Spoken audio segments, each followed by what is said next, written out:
আসসালামু আলাইকুম, কেমন আছেন সবাই? আশা করি সবাই খুব ভালো আছেন। বাহিরে পিড়ি বৃষ্টি পড়ছে, খুবই ঠান্ডা একটা ওয়েদার। তো সন্ধ্যায় মনে করলাম যে ভাজা পোড়া খেলে ভালোই লাগবে।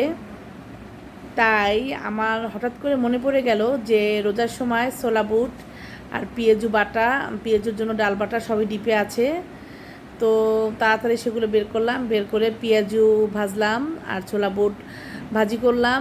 এখন পেঁয়াজু, ছোলা বুট, কাঁচামরিচ, পেঁয়াজ, পুদিনা পাতা, মুড়ি, সরিষার তেল সব একসাথে মেখে মুড়ি বানানি খাবো। পেঁয়াজুগুলো আমি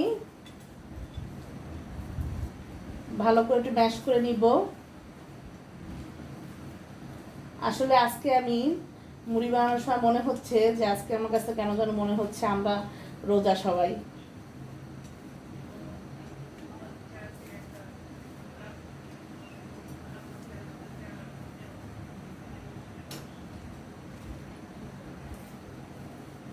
পেঁয়াজগুলো আমাদের ম্যাশ করা প্রায় শেষ।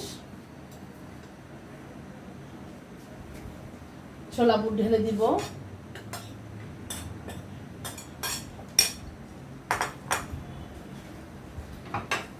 পেঁয়াজু আর ছোলা বুট দুটো আমরা একটু মেখে নিব, তাহলে মুড়িটা খেতে আরো বেশি মজা হবে।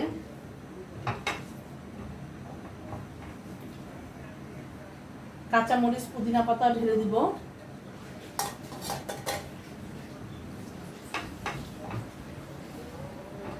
আসলে আমি কোনো কৃত্রিমতা পছন্দ করি না, আমি তাই।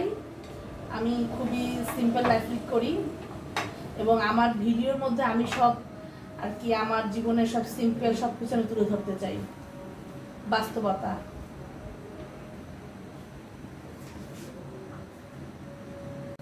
এখন আমি তেল দিব, সরিষার তেল দিব। তেল দিয়ে আমি সুন্দর করে মেখে নেব।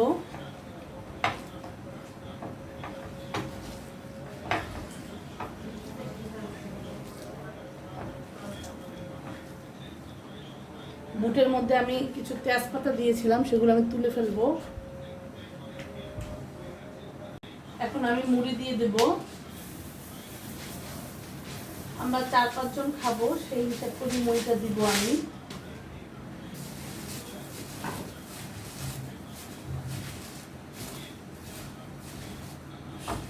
মেখে নিব। এখন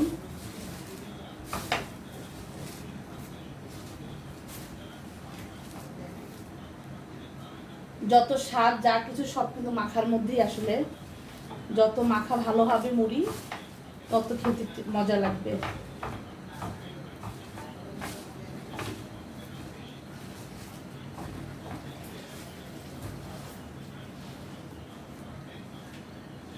মুড়ি মাখা শেষ, খুবই মজা হয়েছে। আসলে দেখি অনেক মনে হচ্ছে যে অনেক লোভনীয়। আমি একটু খাইছি, খুব মজা লাগছে।